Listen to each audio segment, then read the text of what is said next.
Oh, hello. So you want to learn about the military, do you?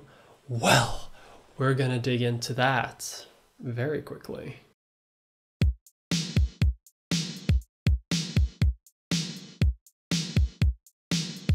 Hello. Tonight I'm going to discuss the military and why people want to join it. But before we start, don't worry, I'm not sponsored by the military-industrial complex. I'm sponsored by Skillshare. But I will say that I want to try to be neutral in this video, which may be hard. I'm going to talk about the military after all, which is hardly a neutral organization by any means. And on the internet, a lot of people have differing opinions on what the military should be, and even what it is. Have you considered that the military is problematic? On one hand, some people are saying that it is a diabolical evil blight upon humanity that has caused untold suffering and death. But on the other hand, ooh, tank, airplane, oh I love my ship, step on me, general. Some people who are against the military will say that only people who are bad in some way or another are the people who join the military. Whereas the military is going to say that people who are good join the military. And so here I am. I'm gonna try to be a bit neutral. I don't know why I did a dance there. But I think that there are some perspectives that are missing. Before I start, I also want to say that obviously the military is very different depending on where you live, and even when you live. If you're watching this, odds are that you're American or British. But you may also know that I am Swedish, so the military between these two countries are very different. I should also mention that this video is going to be primarily about the American military. And you may say, oh my god, Mia, we're so tired of American politics. Why can't you make a video about Sweden for a change? Well, listen, friends, if you wanted me to talk about Swedish politics, then you've gotta bump up those numbers. You've gotta bump up the numbers. And arguably, America is one of the most militarized countries in the history of Earth, so I think that it is quite poignant to talk about it. Also, most of the world's military is just American, and so it's going to be about you. And let's face it, it's time someone took down the American military. It might as well be me. And so everything I say here can't obviously be used universally, but I think that what I discuss here will contain a grain of truth that can be applied to any sort of military, anywhere. Growing up, I was under the perception that the only people who joined the military willingly were people who were stupid, for lack of a better word. People who couldn't make it in the real world. People who just, you know, they just can't make it. After all, we live in a free world, a capitalist society. Why don't you go out and get a real job, make some money? But some people who have actually thought about this will argue that the reason why people join the military is perhaps because they lack opportunity. It is a similar sort of argument. They can't make it in the real world, but one that actually has some merit. We live in a capitalist society after all. We don't actually have any power, it's the rich. So we as individuals, as the people, we will take any opportunity that is given to us in order to survive in this society, including joining the military. But I think some of these arguments are a bit overly simplistic. After all, people join the military in nations where they have these benefits already as part of the basic social safety net. So instead, I'm going to try to deconstruct both the military and the individuals within it, so that we, as a society, can view the military in terms of political discourse, and not just as an abstract concept that the government just keeps throwing money at. So what's really going on? In fact, all sorts of people try to join the military for some reason or another. Even I tried to join the military a few times actually. Me, anti-gun me, anti-cop me, anti-militarism me. Oh god. Gutted. I know Swedish, but maybe that's why I have an opinion on one of the most important geopolitical questions to ever grace humankind. But, you know, and frankly, I wonder why people don't talk about it more often. Except I don't. I know why people don't talk about it. Because no matter what you say on the military, there are going to be people on either side of the issue saying that you have no idea what you're talking about. Even the best opinions are going to be judged as controversial, which, I don't know, it's just a very toxic question, isn't it? It's almost like a type of internet crime. Like, whatever I say on the topic, some people are going to assume that I have betrayed their side.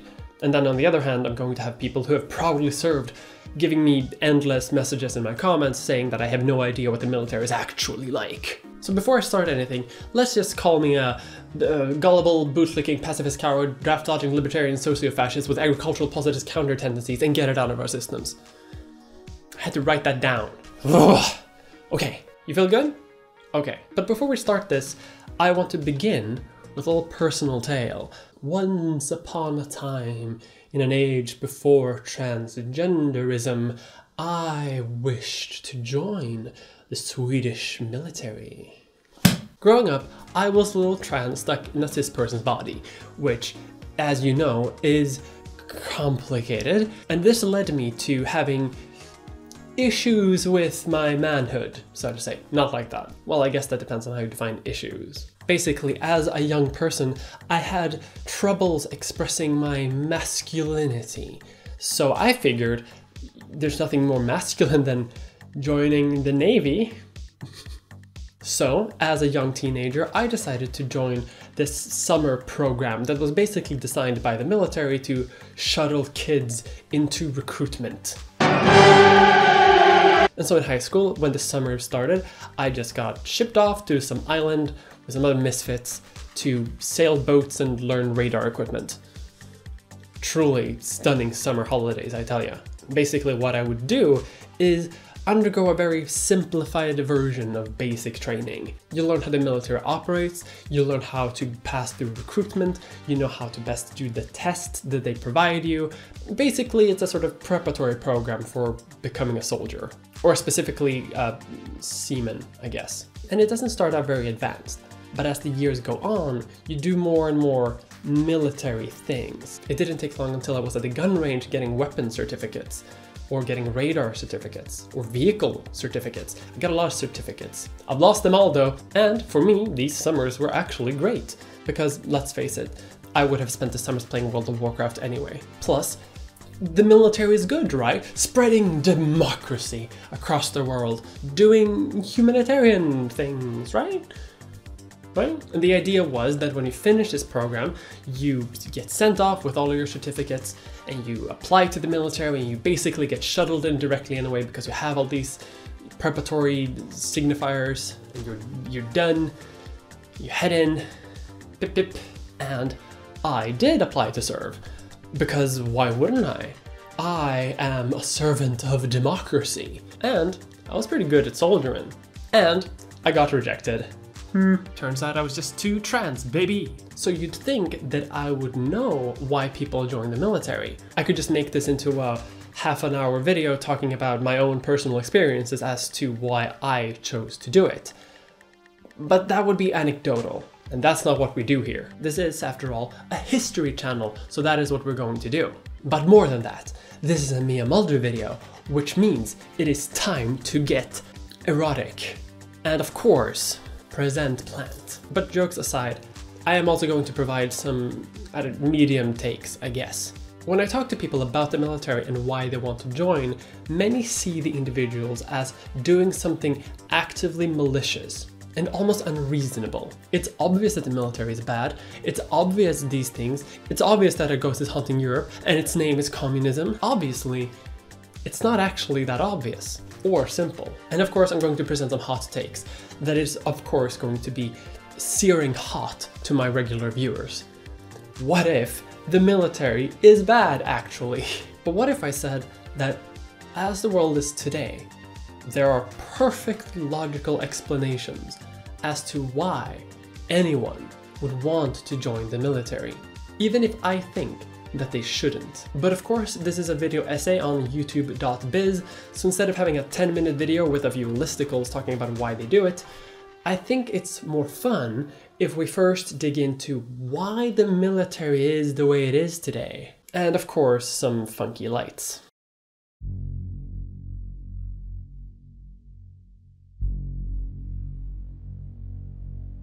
Ah, to be a Spartan, truly the height of military prowess. The most sophisticated warriors in all of human history.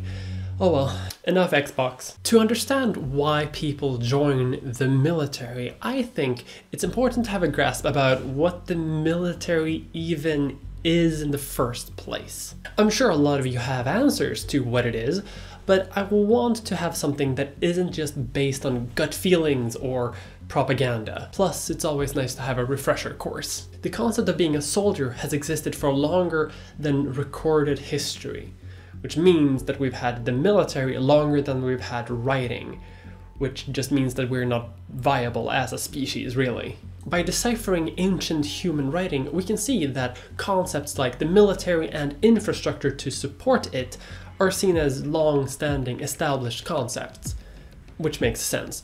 As we get civilization, we also want people to protect that civilization. And I'm talking early history here, like Fertile Crescent era. In overly simplistic terms, the military are the people that we have entrusted to do war.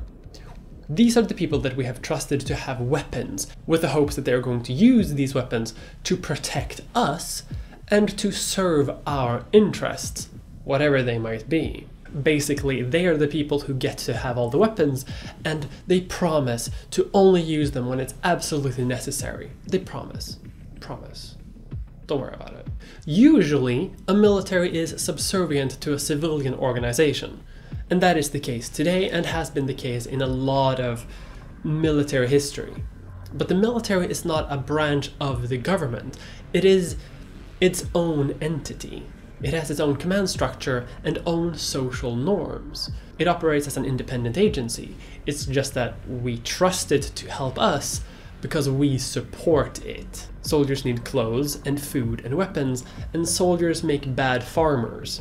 So we give them food, and they help us protect that food. At least, that's the ideal. The thing is, though, an organization to do war means very different things to different people in different times. What does it mean to do war? A defensive army versus an offensive one are usually very different. The military of the Roman Empire and the military of early city-states are not comparable to each other.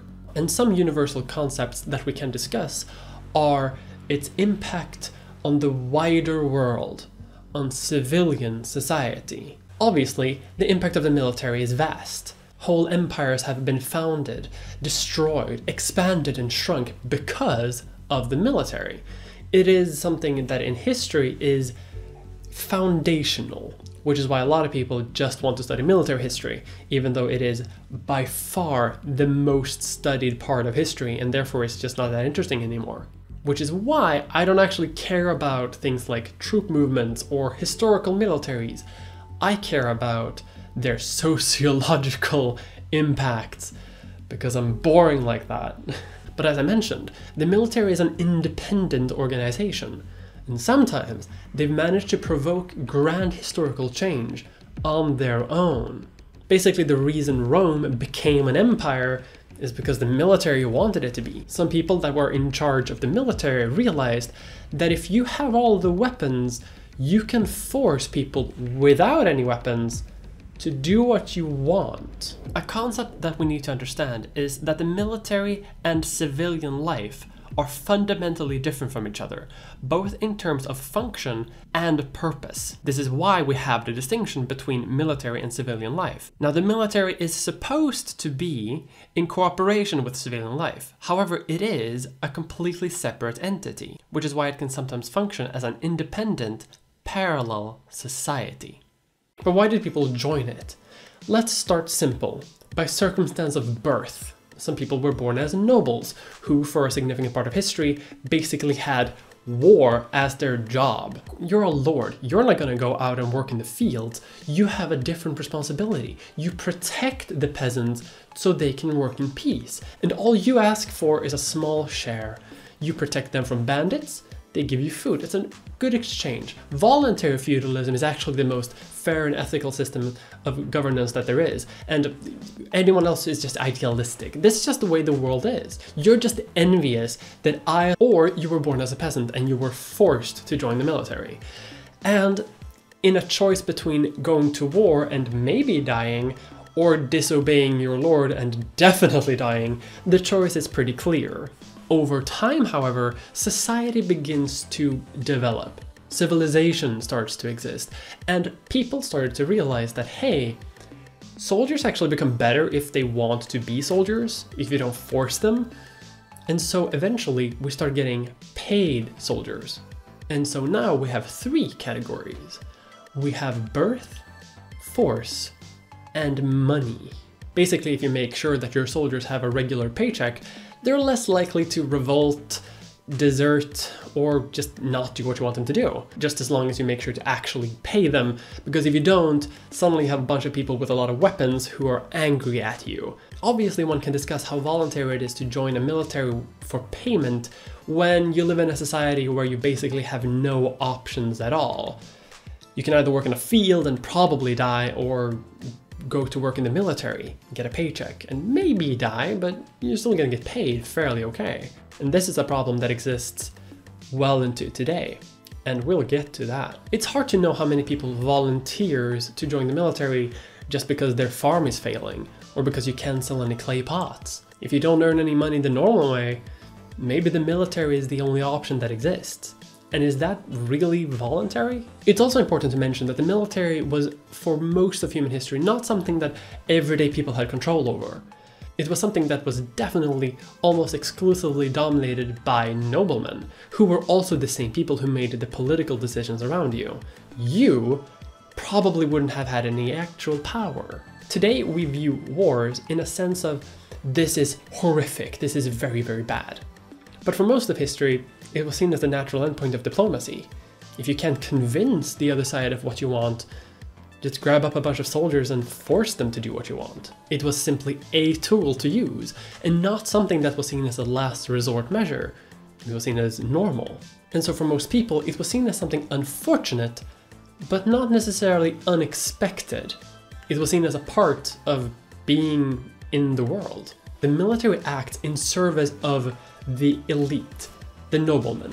But over time, noblemen realized that if you allow people with skill to rise in the ranks, they will become more efficient at warfare. And this means that suddenly, joining the military can, for you, mean a rise in status. Sure, being a menial grunt is probably not the most luxurious thing in the world, but if you live in a society that values military service very highly, having that on your resume is gonna look pretty good. And if you rise through the ranks in that system, it's gonna look even better. You can't change the circumstances of your birth, but you can rise through the ranks in the military. It becomes a way for ordinary folk to rise in social standing very quickly, assuming you have the skill. Wealthy Prussian men would often try to rise in the ranks of the Prussian military in order to gain social standing in the Prussian civilian life as well, because as a very militaristic society, these aspects of the military were highly valued. And in America today, you can't gain a title in the same way, but you can get what the kids today call clout, or at least valor, which in some political circles is very useful as a form of clout. You know, he had some pretty bad ideas, but he served this country well, I say. But now we're getting ahead of ourselves.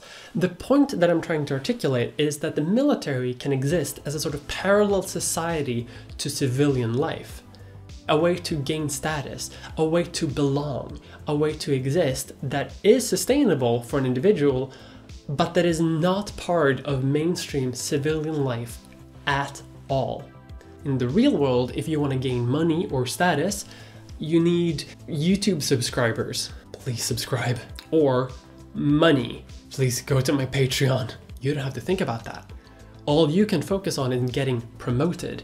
And if you get promoted, you get status. And that's it. Obviously, it's easier to rise within the military if you already have high-ranking status in civilian life as well. These are not completely separated societies after all. There is some overlap. But it is an alternative way of rising in social standing and rank that isn't really available to many people in civilian life. And some would argue that it is more meritocratic than the real world. All you need to do is be a good soldier. Now, normally, the military is a fairly small institution. Historically, it has been as small as it can possibly be during peacetime in order to spend resources where they're better needed. Things like infrastructure, education, healthcare. When you're not at war, you don't actually need to spend that much money on guns and soldiers. But recently, we've seen a change in some countries, notably America. America did, after the Second World War, drastically reduce its spending, but that spending has increased gradually during the Cold War, and hasn't really gone down that much since the Cold War ended. So despite not having major wars anymore, we're seeing a gradual increase in military spending. The consequences of this is that we are now living in a society where the military has undue influence. It is more present and relevant to people today than arguably it should be. What we see here is that the military is far more than a basic get gun, go shoot type of organization. It is a society, a civilization within itself with its own rules and regulations and hierarchies that don't map super well onto the civilian world. And the people who exist within the society live in a different world than we do. And they have different rationales for wanting to be part of it than we might have. This is exemplified by some people who wrongly say that the American military is a socialist institution, you know, because it has food, healthcare, guaranteed housing, you know, socialism. And that argument hinges on a point, which I think is very interesting. It argues on, from the perspective of an individual soldier, the military is an alternate society, but it is also a better one than our normal civilian society is today. And so, just describing what the military is, we have a few categories of why people would want to join it. So let's dig into that.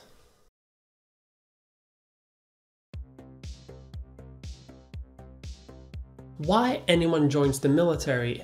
Obviously, it's a question that has no one answer.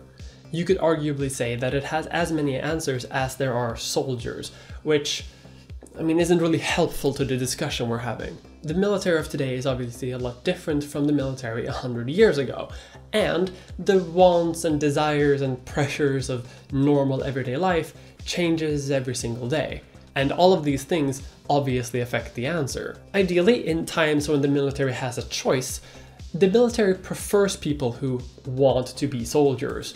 Obviously, if you have people who actually want to be there, they're probably going to be more enthusiastic about the job. So, why do people join the military then? Well, let's break it down. Break it down! Now, we've already mentioned a few categories, but let's dig into each and every one of them to see where we can get. Oh, and this is going to take a while. I mean, that's what the video is about, isn't it? Don't know what you were expecting, honestly.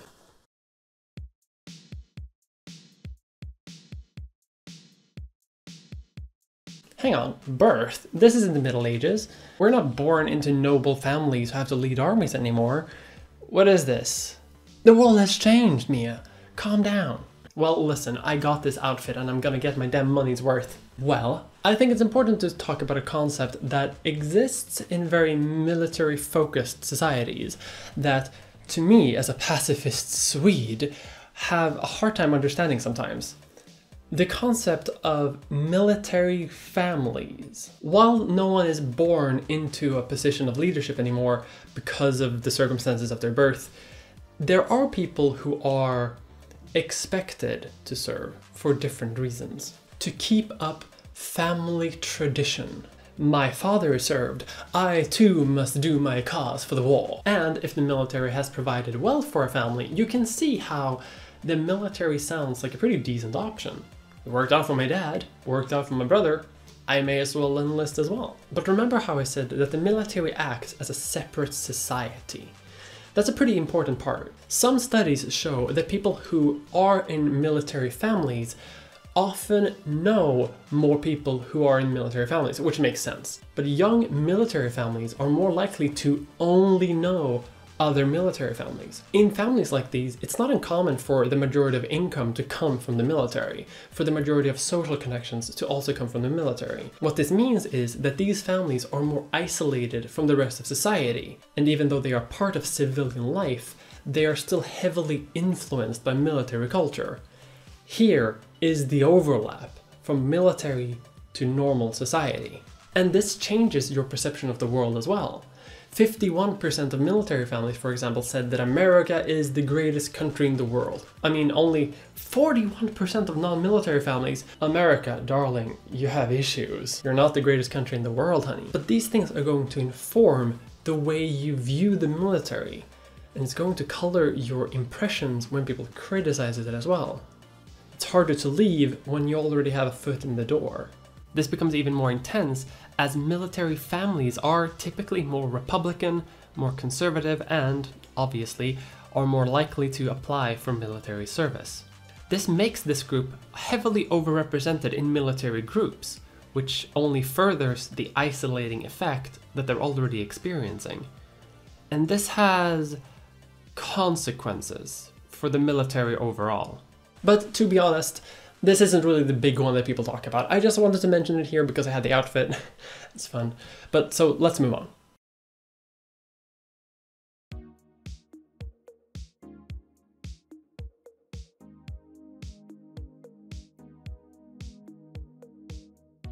Woo! Money! You can win money. You can get money. You can get money. See, this is the one that people are talking about, really. Socio-economic circumstances, as is the spooky term. And, honestly, the science agrees. Nice, end of video, goodbye. A common line that I hear is that no one would want to join the military if we abolished all student debt, or if housing was made more affordable, or if medical debt was eliminated. Then no one would want to join the military because the military provides these sort of benefits. The argument is that if we have it too good, then the capitalists won't be able to recruit from the poors, and we won't be able to go off to war so they can make more money from the war. Yeah, but that is a bit simplistic. A lot of people who join the military for purely economic reasons do it not because they want to necessarily escape bad socioeconomic circumstances. In fact, recently, new recruits come from a higher socioeconomic background than most Americans do. But this is by far the most common reason for signing up for the military. A full 83% of people mentioned it as a cause of why they wanted to sign up to the military in the first place. And 43% of recruits mentioned it as the prime sole reason why they wanted to join, which is a lot. So what's happening here? This is something that the military likes to have as part of its recruitment material. You can join the military and learn valuable skills that you can use in the civilian economy. The idea is that if you get an education funded by the military, that looks good on your resume. It's something that features very heavily in Swedish military propaganda as well, and something that I fully believed for a long time. In the American military, they also offer you various types of medical benefits, education benefits, retirement benefits, basically all sorts of economic benefits that could help you in your life. I should also mention that money is a very vague term. A lot of people sign up for the military just to avoid student debt, even if they come from a wealthy-ish family.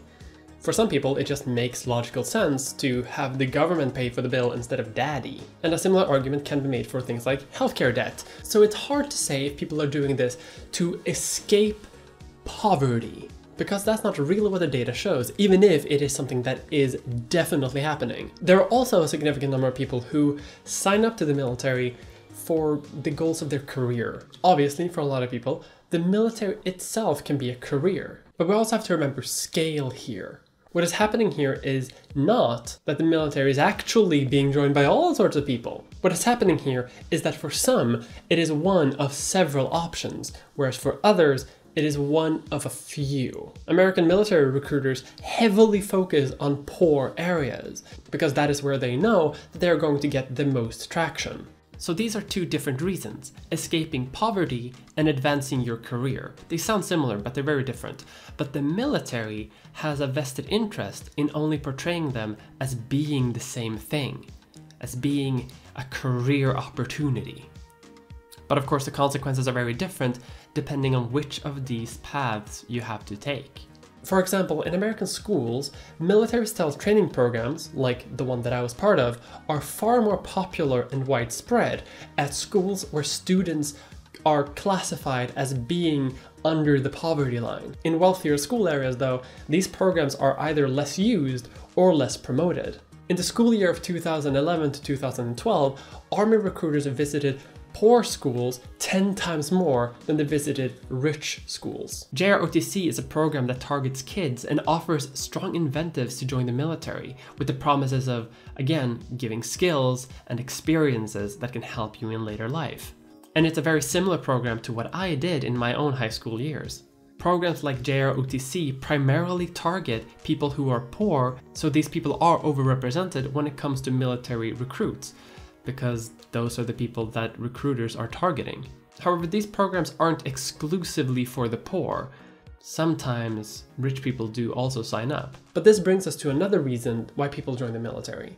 A reason people don't mention quite as often.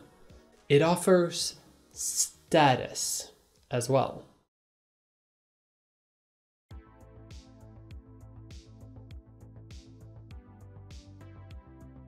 You'd think that this one would be pretty straightforward.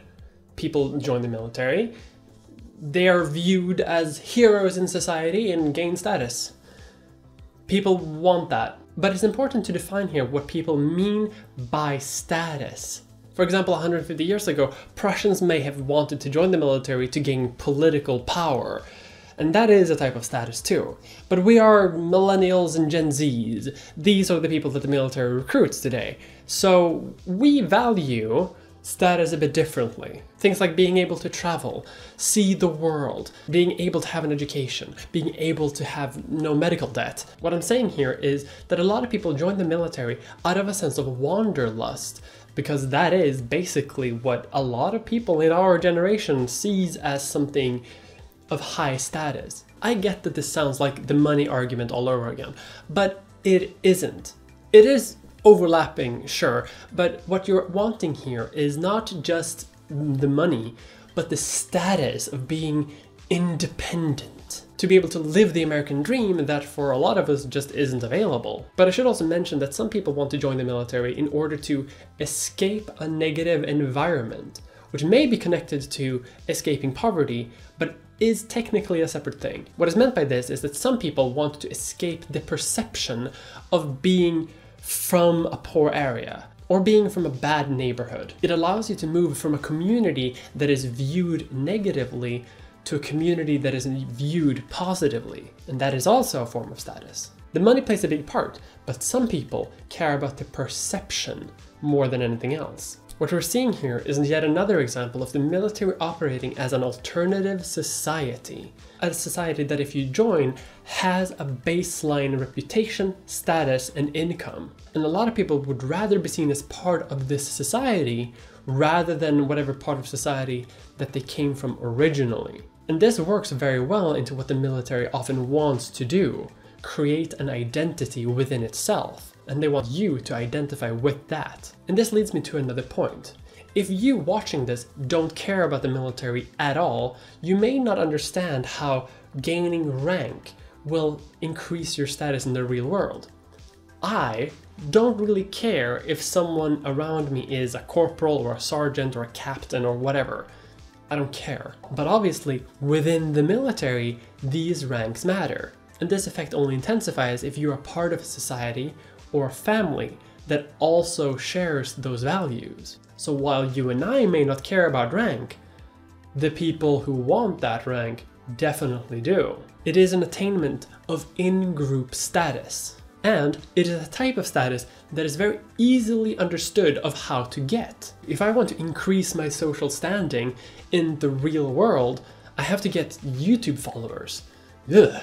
But I also have to do so many other things. I have to have a fashion sense. I have to have a dignified way of speaking.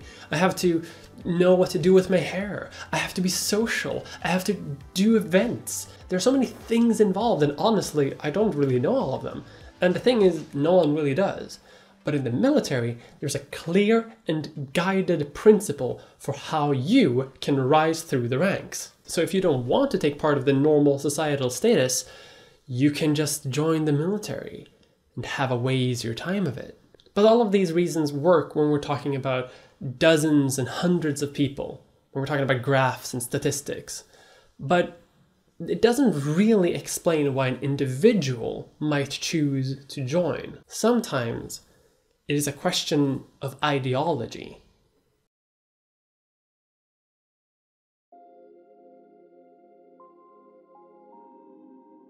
Ideology is a big one, and it's hard to put alongside these different categories. So I'm going to have to do another deep dive into this one, for the simple reason that, hey, there are a lot of ideologies out there, I don't know what to tell you. Some people join the military not for economic reasons or benefits, but because they have goals.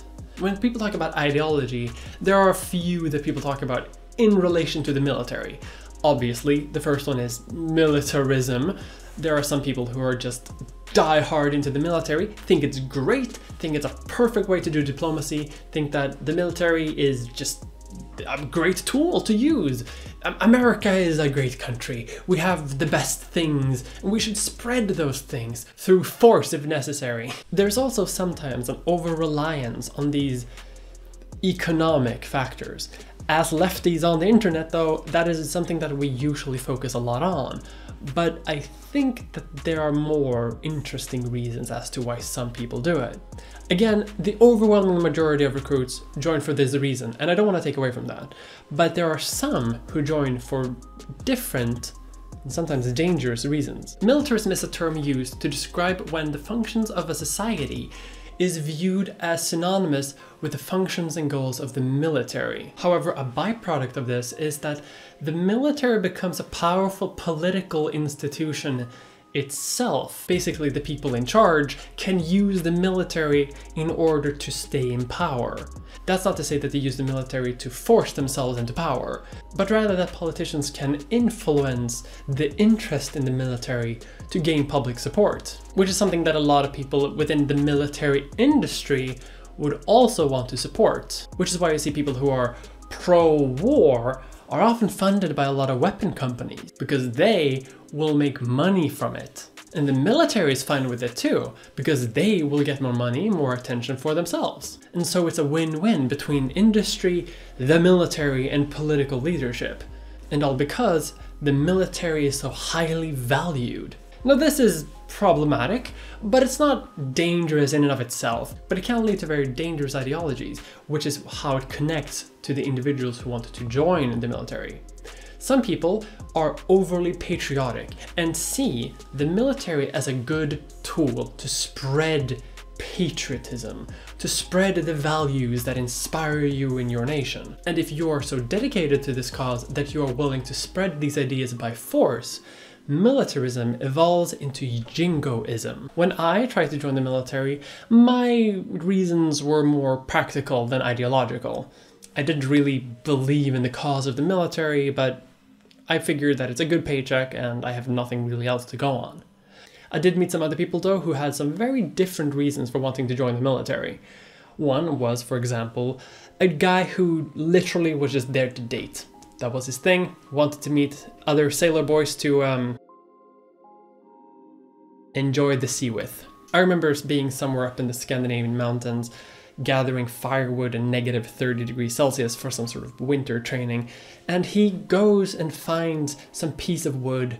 He comes back to the tent and he says, "Lads, I've found the Christmas because it looked eerily like a member." And he carried that piece of wood with him the entire deployment area. He made space in his bags for this souvenir.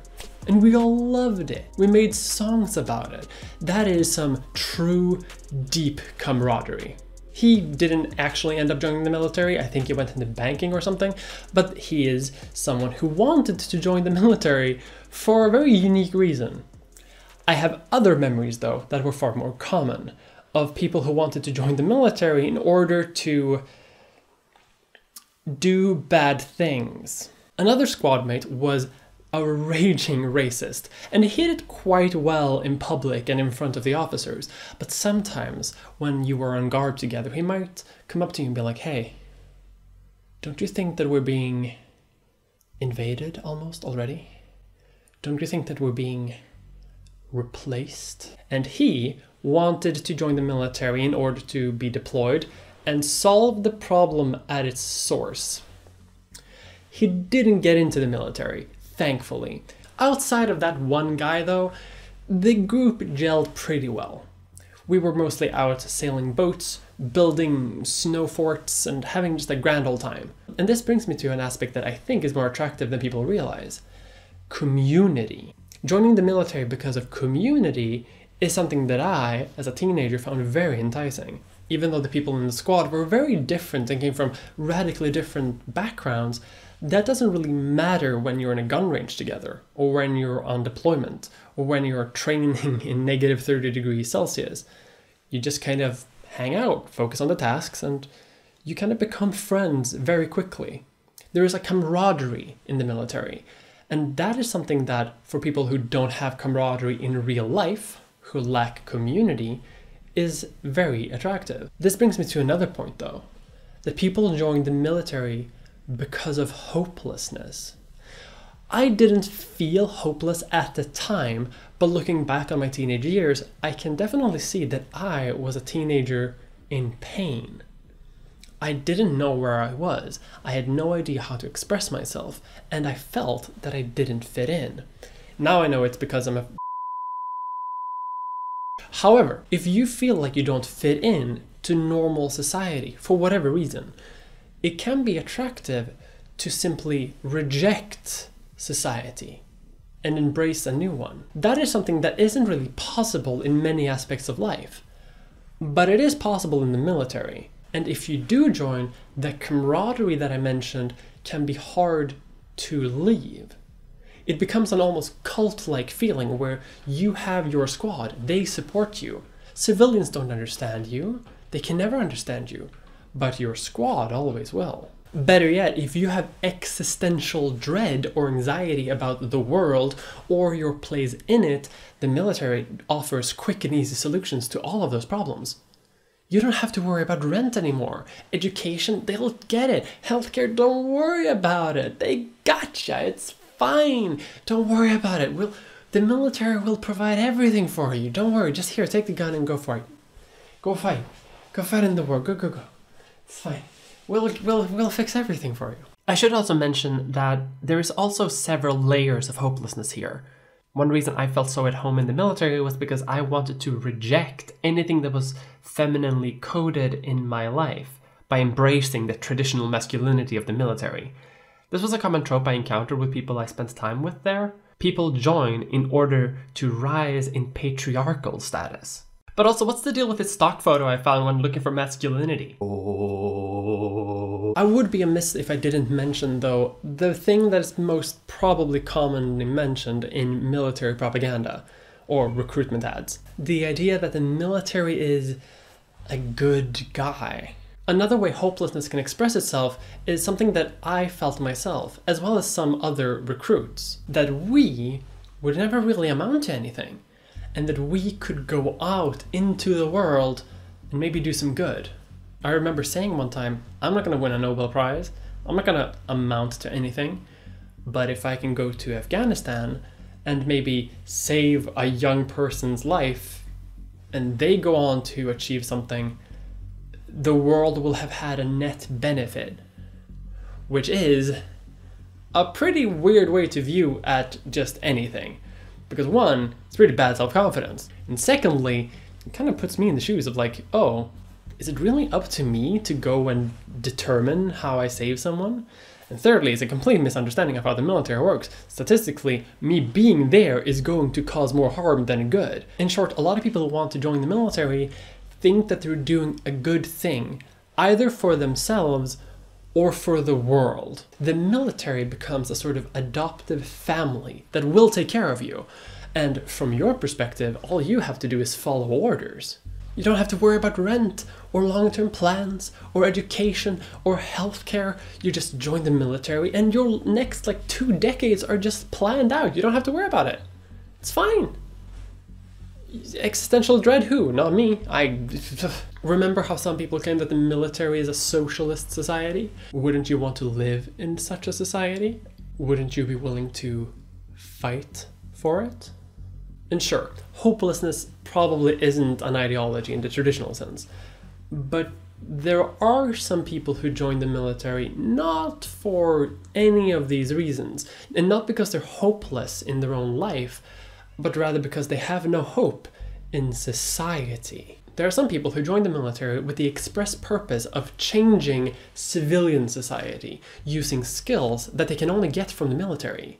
While there are some people who join the military in order to learn skills for the civilian economy, some people join for a completely other set of skills. It's a recognized phenomenon that a lot of people from the far right join the military in order to either exact some sort of power fantasy or to learn military skills and operational skills that they can use to train far-right militias back home. This has been done in various degrees over the last couple of decades, and the thing is, the military doesn't actually know how bad this problem is, because they're not really looking for a solution to it. I wonder why that is. There are some on the left that argue that we should join the military in higher numbers. One, to promote change within, but also to learn the skills of the military, so we can come back and teach our own communities how to protect ourselves, like the military does. But honestly, if we're reaching the point where we're preparing for basically civil war, I'm a bit worried that maybe the military might be a bit too little too late. There are also people who join just out of a sense of wanting to serve, a sense of patriotism for their country. And these people do exist. These people don't want to join because of wanderlust or money or status, but out of a love for their country. This, along with the other problems that I mentioned, attract a certain type of person to the military more than other types of people, which might explain why the military has such a problem with far-right ideology. Even if these things don't express themselves in a far-right manner, it is a very hyper-nationalistic idea that we are better than the people whose land we occupy, which is a very arrogant idea. It's an idea that forcing militaries on the rest of the world is a good thing. And that's not really correct, is it? The left isn't really represented within the military to counter these tendencies. So how do we fix that?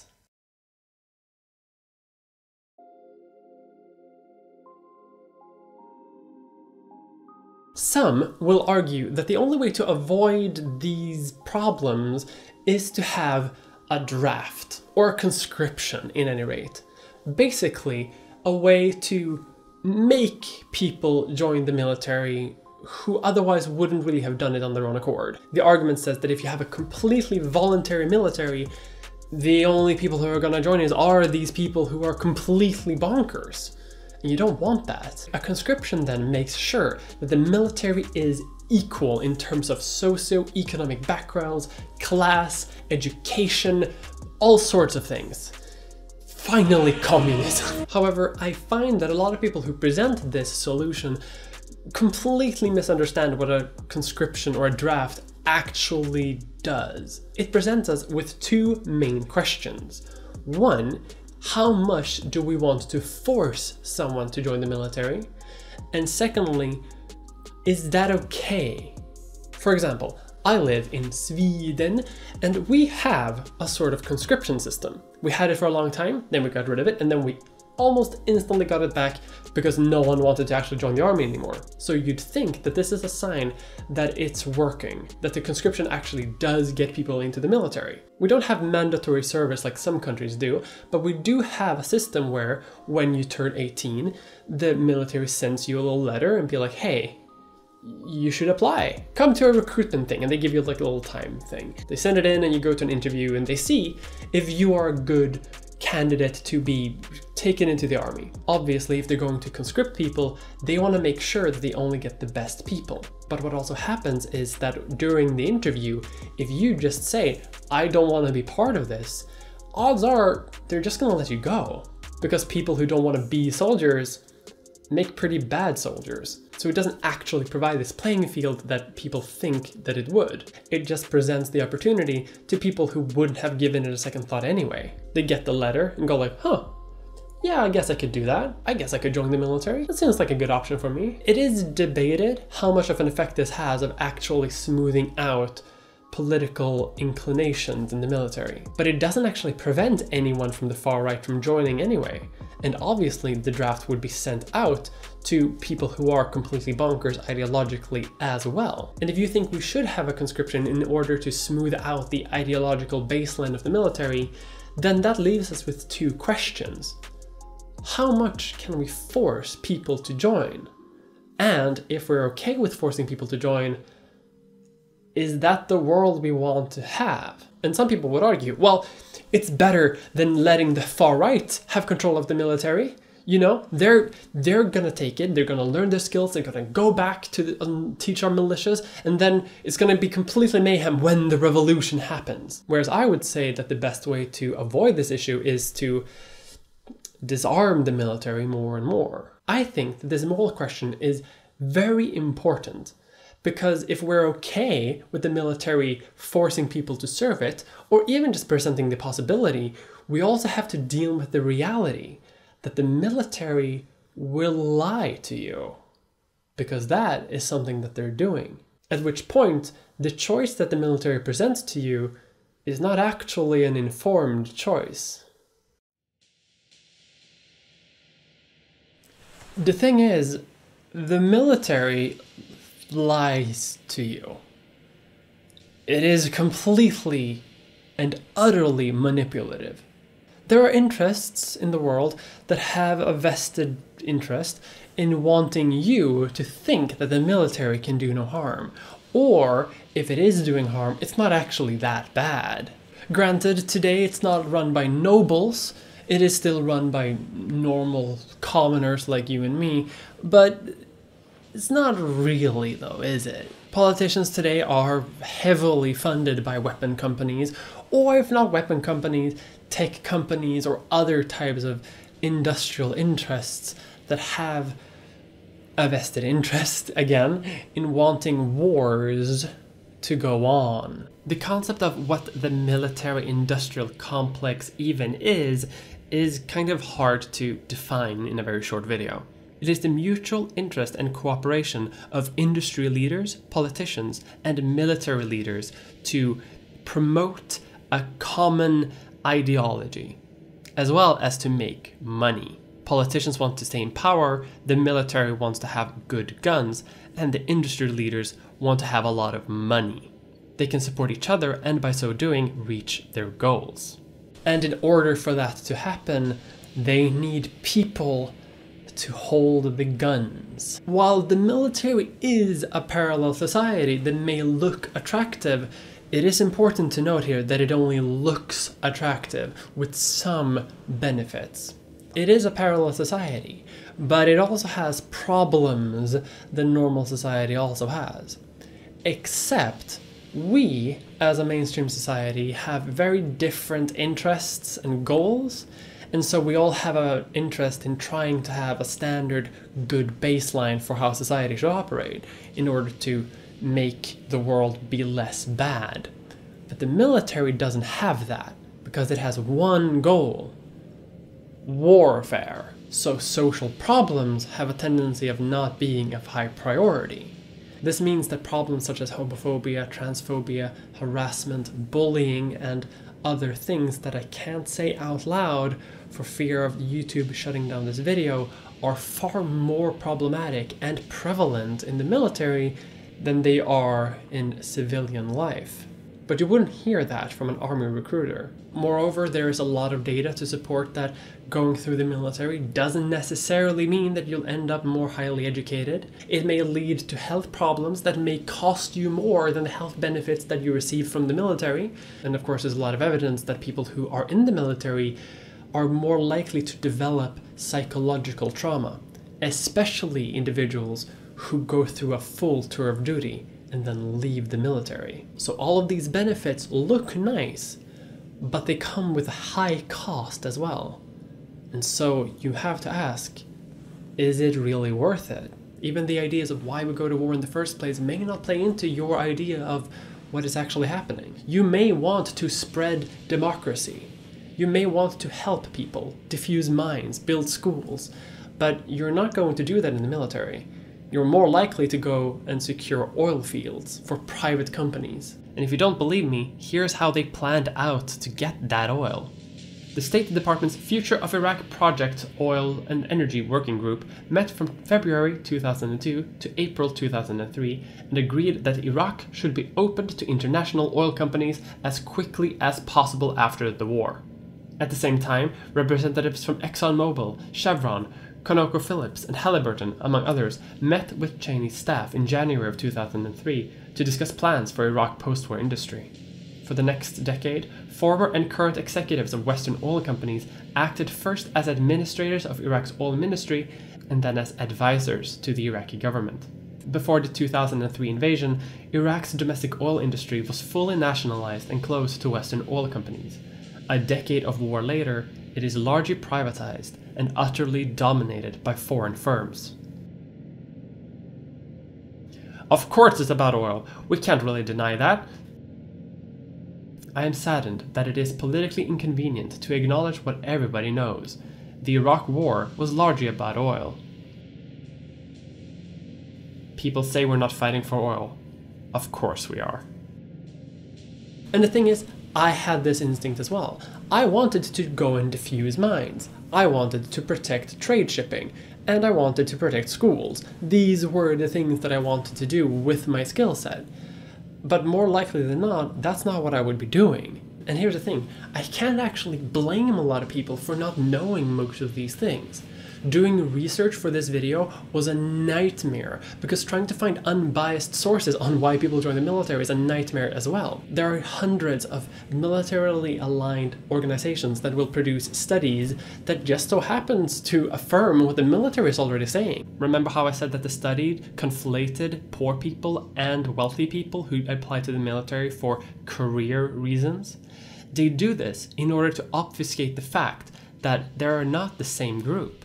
If people knew that the military needs people to be poor in order to recruit more soldiers, that would look bad, and people don't want bad PR. So they make these studies and frame them in hyper-specific ways so that they all look okay. So the data might technically be correct, but it is framed and implied in such a way that it is pure propaganda. People just want to enter the military because it's fun. They want to travel the world. They want to see things. Don't think about all of the trouble, though. Again, there is a lot of money here. There's a lot of money in the military-industrial complex. And that money has been used to fund politicians that just so happen to promote militaristic values, but it's also done in the terms of propaganda, both in mainstream media and also based on your search results. Even the camaraderie that I today sometimes even miss in the military isn't actually that great looking back on it. I look back at these relationships and these friendships that I had while trying to join the military, while doing this military training program, and I just remember everything being so toxic. Constant yelling, bullying, violence, and all of these things were seen as normal parts that you just had to get through in order to progress in the military. Oh yeah, it's totally healthy to make people run until they throw up, to yell at people, to force people to do demeaning tasks. And sure, that can be fun between two consenting adults, but it's not that great when you're a 17-year-old who just doesn't really know what to do with their life. The thing is, though, at the same time, you feel like you're being given access to something that most people never get to see. If you're interested in technology, or in the military generally, or in politics, the military will present itself as being like, oh, look at this. You will get access to so many things. Having an education as an officer will help so much. You can get access to radar systems. You will get social connections on gatherings. This is good for you. And that can be enticing. If you're a tech-interested kid, or if you want the camaraderie, or if you're ambitious, or any other reason. And once they get you, they put your hooks in you, and it becomes hard to leave. For years after being rejected from the military, I still found myself having a certain fondness for the Swedish flag. I found myself being pro the Swedish monarchy for some reason, probably because we had to look at the picture of the king every time we had breakfast. It becomes almost like a cult. And like a cult, it's harder to relate to people who have never experienced it. Civilians don't get what it's like to be in the military. And granted, neither do I, because I never actually got the whole way in. I only got a taste, and I was almost hooked already. So if people sign up to this, not knowing all of the risks, how much is the choice actually voluntary? Moreover, can we assign guilt to these people who have gone into an organization not knowing the full scope of what that means? Obviously, it's easier to sympathize with people who join the military in order to improve their own lives. But then there are people who join the military for radically different reasons, who are more malicious. And this means that we can't judge everyone the same. Are they all tools for imperialism? I don't know, dude. Some people are just tricked into it because they wanted healthcare and education. That's not really the worst thing in the world when you think about it. Maybe the real guilt should be the people at the top making the decisions, as in officers or politicians who go send people off to endless wars, or the investors of weapon companies that keep promoting politicians to do this thing in the first place, just so that they can sell more guns and make more profit. Okay, so, should you join the military? No! Have you been listening to what I'm saying? Absolutely not. But I think it is important we realize why people join the military the way that they do. Because yes, a lot of the time, the military is problematic. I personally do not think that you should join the military for any reason whatsoever. I think debt is far more the preferable option than potentially having spinal injuries for the rest of your life, or being put in a harmful, toxic, and potentially lethal situation. But that's just me. And that's the thing though. Some people, they will see these risks and still see it as a perfectly logical choice, or potentially the only hope that they have left, which to me puts them in a category of gotta do what you gotta do, rather than I'm going to further the cause of imperialism, even if that is a consequence of what they're doing. But I do think it's important that we talk more about the military, because they do make up a significant amount of public cost. They are by far one of the worst polluters and contributors to climate change, and also we maybe should be a bit mindful about how we talk to them. After all, there are a lot of them, and they do have all the guns. There is a rationale here, one that does explain why some people choose to join the military, and that is a logic that I think is perfectly reasonable for some people. The reasons why recruits join the military are sometimes contradictory, often between different recruits or sometimes within an individual themselves. So it's impossible to draw a sort of blanket statement on all soldiers everywhere, because odds are they're there for widely different reasons. And I think it's important to talk about the military because they are a significant part of our society now. And maybe they shouldn't. But if we're going to have that conversation, we should at least be as informed as we can about it, and not just argue against them based on an overly simplified version of them. When we talk about the military and its role in society, I think it's important that we know the history of why they are the way they are, and also why people join it in the first place. Because I think that is foundational to any conversation about how we reduce that impact. Because that is the first step, I think, to dismantling the system entirely.